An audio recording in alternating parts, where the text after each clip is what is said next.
Hi friends, நான் உங்களை இன்னொரு வீடியோவில் சந்திக்க வந்திருக்கிறேன். நான் இன்றைக்கு உங்களோட என்ன பகிர்ந்து கொள்ள போகிறேன், நான் எப்படி இட்லி செய்கிறேன் நான்ன்றதை இன்றைக்கு உங்களோட பகிர்ந்து கொள்ள போகிறேன். நான் எப்படி இட்லிக்கு அடிக்கிறேன், நான் எப்படி எந்த அளவுக்கு நான் உளுந்து அரிசி போடுறேன், அதோட நான் எப்படி இந்த இட்லியை நான் அவ்வளோ சாஃப்டாக இந்த இட்லியை அவிச்சிருக்கேன்ன்றதை தான் உங்களோட பகிர்ந்து கொள்ள போகிறேன். இந்த இட்லி பிடிச்சாக்களுக்கு இன்ட்ரெஸ்ட் இருந்தால் நீங்களும் அதை செய்து பார்க்கலாம். இட்லிக்கு செய்கிறதுக்கு நம்மட அரிசி எங்கே இருக்குன்னு தேடி பார்த்தா அரிசி இட்லி அரிசி நம்மட கெல்லருக்குள்ள இருக்குது. அதான் இந்த இட்லி அரிசியை எடுத்து எப்படி இட்லிக்கு நான் மாவு எப்படி அரைக்கிறதுன்னு உங்களுக்கு சொல்ல போகிறேன், செய்து காட்ட போகிறேன். இந்த இட்லி அரிசி எடுக்கத்தான் இப்போ கெல்லருக்குள்ள வந்தேன்னா நான் இட்லிக்கு எப்படி மாவு அடித்து வைக்கிறேன்னாண்டா, ஒரு சுண்டு உளுந்துக்கு இந்த கப்பால் தான் எடுத்தேன். நான் இந்த கப்பால் ஒரு சுண்டு உளுந்து, அதுக்கு பிறகு அதே கப்பால் ரெண்டு சுண்டு அரிசி. இந்த அரிசி இட்லி அரிசி, இட்லி கண்டு தனியாக விற்கிற அரிசி. இதுதான் அந்த பேக்கெட் இட்லி அரிசி என்று எழுதியிருக்கோம். இப்போ நாங்கள் ஒரு சுண்டு போட்டுட்டோம், இன்னொரு சுண்டு போடணும். இதுதான் நான் இட்லி அவிக்கிறதுக்கு எடுக்கிற அளவு. ஒரு சுண்டு உளுந்து இதே கப்பால், அதே மாதிரி ரெண்டு சுண்டு அரிசி இட்லி அரிசி இதே கப்பால். இதை இப்போ தண்ணியில் நான் ஒரு 4 மணித்தியாலம் ஊற விட போகிறேன். 4 மணித்தியாலம் ஊற விட்டுட்டு அதுக்கு பிறகு அடித்து வச்சுட்டு எப்படி இட்லி அவிச்சு நான்ன்றதை உங்களோட பகிர்ந்து கொள்கிறேன். வாங்க இதுக்கு தண்ணி விடுவோம். தண்ணி விட்டு ஊற விட்டுட்டு அடுத்த வேலையை பார்ப்போம்.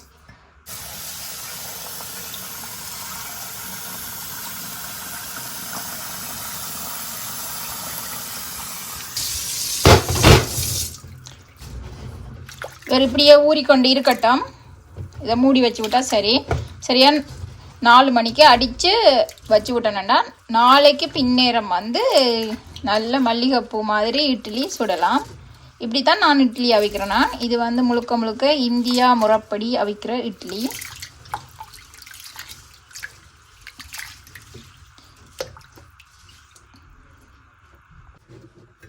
இப்போ உளுந்து நல்லா ஊறிட்டு, உளுந்து அரிசியும் இது நான் நினைக்கிறேன் 4 மணித்தியாலத்துக்கு கூட தான் ஊறிட்டுது. இப்போ நான் இதை நல்லா பசியாக அரைச்சி இட்லிக்கு புளிக்க வைக்க போகிறேன்.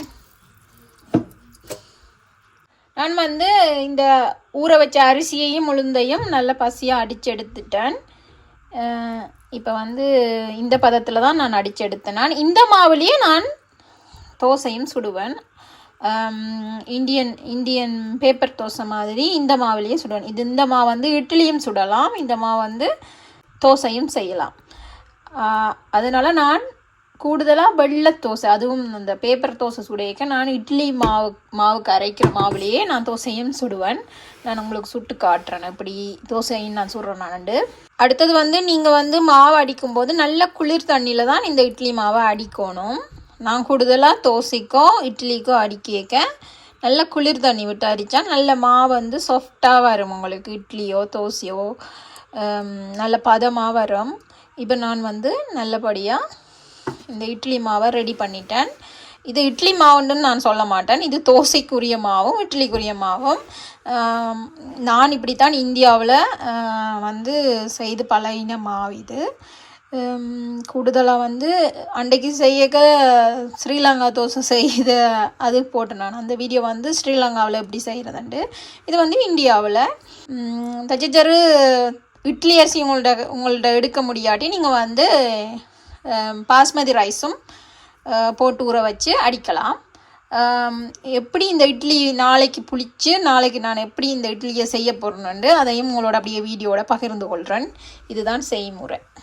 திருப்பியும் சொல்லுறேன், 1 கப் உளுந்துக்கு அதே கப்பால் 2 சுண்டு அரிசி, அவ்வளவுதான் இட்லிக்கோ தோசைக்கோ அடிக்கிறோமா. இப்போ நான் இதுக்கு அளவான உப்பை போட்டு இதோட அப்படியே மாவை கரைச்சிட்டு அப்படியே பக்கவுனில் வைக்க போகிறேன். சொன்னால் தான் இங்கே குளிர்காலம் கூட்டிட்டுது, புளிக்காது, பக்கவுனில் தான் வைக்கணும். வச்சா தான் நல்லா புளிக்கும். இப்போ நான் அளவான உப்பை போட்டுட்டு இதை நல்லா மிக்ஸ் பண்ணிவிட்டு நான் பக்கவுனில் வைக்க போகிறேன். நான் இதுக்குள்ளே தான் நான் மாவு வைக்கிறேன். நான் இதுக்குள்ள தான் இப்போவும் நான் வந்து அடித்து வைக்கிறேன். நான் எனக்கு ஈஸியாக இருக்கும் புளிச்சு இந்தளத்துக்கு வர்றதுக்கு. ஆனால் இந்தளவுமா தான் அடிக்கிறேன் நான். நம்மளோட இட்லிமா நல்லா புளிச்சு வந்துட்டுது. இனி வந்து இட்லி அவிக்கலாம்.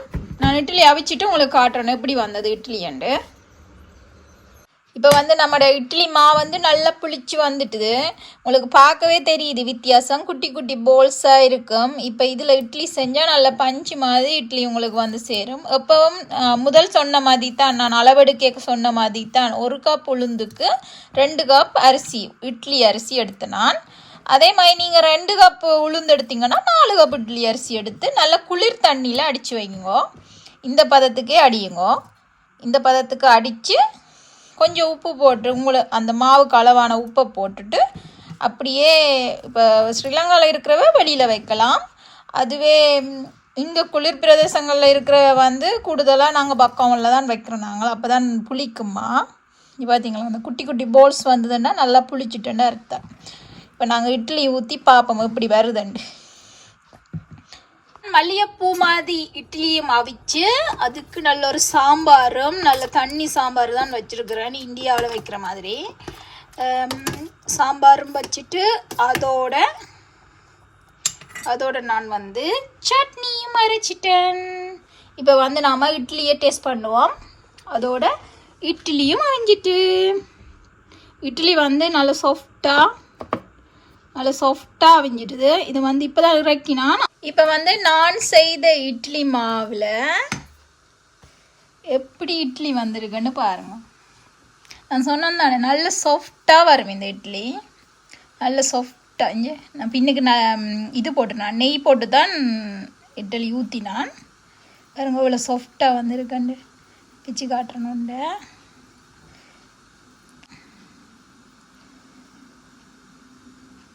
அவ்வளோ சாஃப்டாக வந்திருக்கு.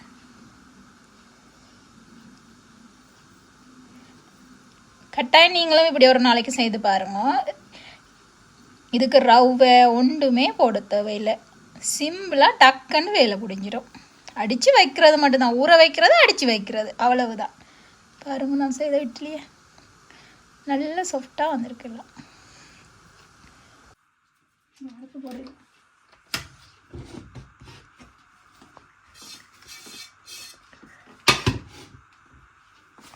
நான் இப்போ இந்த இட்லிக்கு அடித்த மாவுலேயே நான் உங்களுக்கு தோசை சுட்டு காட்டுறேன்.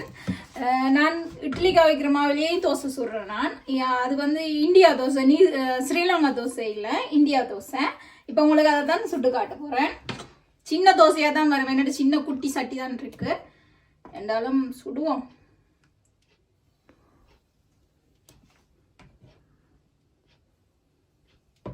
மெல்லிய தோசையாக சுடணும்.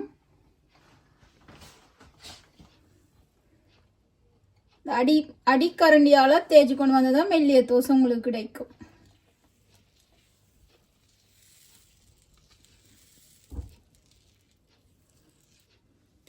இந்த மாவுலயே நான் தோசையும் சுட்டு சாப்பிட்றேன் நான்.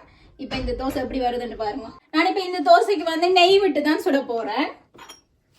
நெய் கொஞ்சம் விட்டு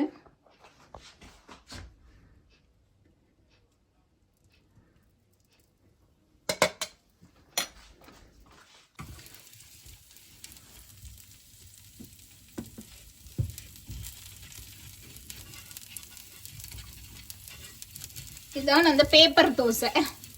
நான் சொன்னேன் நான் பேப்பர் தோசையும் சுடுவேன், ஸ்ரீலங்கா தோசையும் சுடுவேன். அதோட இட்லிக்கு அடிக்கிற மாவுலே நான் வந்து இந்த பேப்பர் தோசை சுடுவேன் நான்.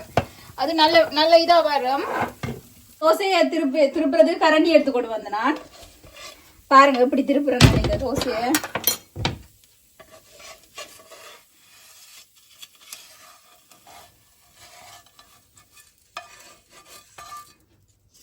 பார்த்தீங்களா நல்ல பொன்னிறமாக வந்துருக்கு.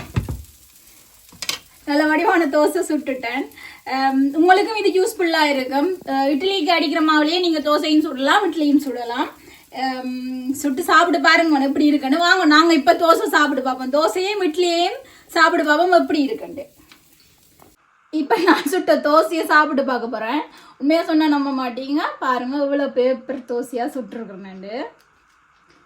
இந்த தோசையை வந்து பாருங்க இதை வந்து நான் வந்து சட்னியோட தான் சாப்பிட்டு பார்க்க போகிறேன். இட்லி தான் நான் சாம்பாரோட சாப்பிட்றேன். நான் தோசை வந்து சட்னியோட தான் சாப்பிட்றேன். நான்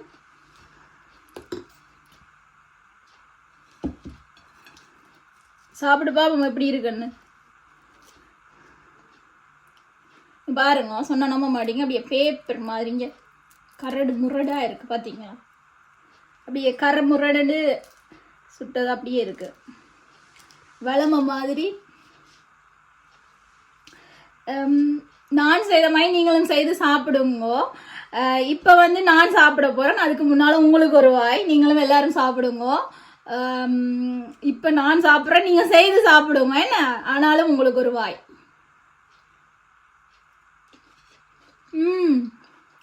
அது கேட்டிங்களா, அப்படி டேஸ்டாக இருக்குது, செமையாக இருக்கும்.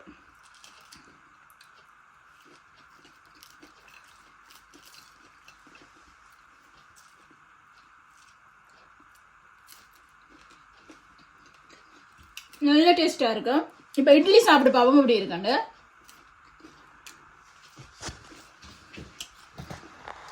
இதுதான் நான் செய்த இட்லி. சரியான சாஃப்டாக வந்து இருக்குது. இங்கே பிச்சு பார்த்தா உங்களுக்கு அப்படியே தெரியும். பிச்சு காட்டுறேன் பாருங்க எப்படி வந்திருக்கு இட்லின்னு. நான் இப்படி தான் இட்லி செய்கிறேன்னா, நீங்களும் ட்ரை பண்ணி பாருங்க கட்டாயம். இப்போ வந்து இந்த இட்லியை வந்து நாங்கள் சாப்பிட்டு பார்ப்போம். எனக்கு ரொம்ப பசி இல்லை. நீங்கள் நினைப்பீங்க சிந்து ஒரே சமைச்சு சாப்பிடுதண்டு. நான் நிறைய சாப்பிட மாட்டேன். இந்த வீடியோவுக்காண்டி தான் சாப்பிட்ற மாதிரி வீடியோ எடுப்பேன். ஆனால் நான் நிறைய சாப்பிட மாட்டேன். ஒன்று இட்லி வந்து இப்போ சாப்பிடு பார்ப்போம். நான் இட்லிக்கு சாம்பாரும் வச்சுருக்கிறேன், எடுத்துகிட்டு வா. இப்போ வந்து சாம்பாரும் சட்னியும் நான் செய்த சாஃப்டான இட்லியும் சாப்பிடு பார்ப்போம் எப்படி இருக்குண்டு.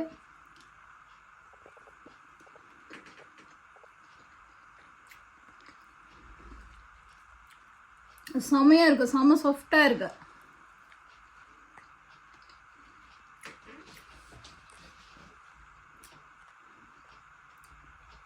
செம சாஃப்டாக இருக்கு. கட்டாயம் இதே மாதிரி செய்து சாப்பிடுங்க.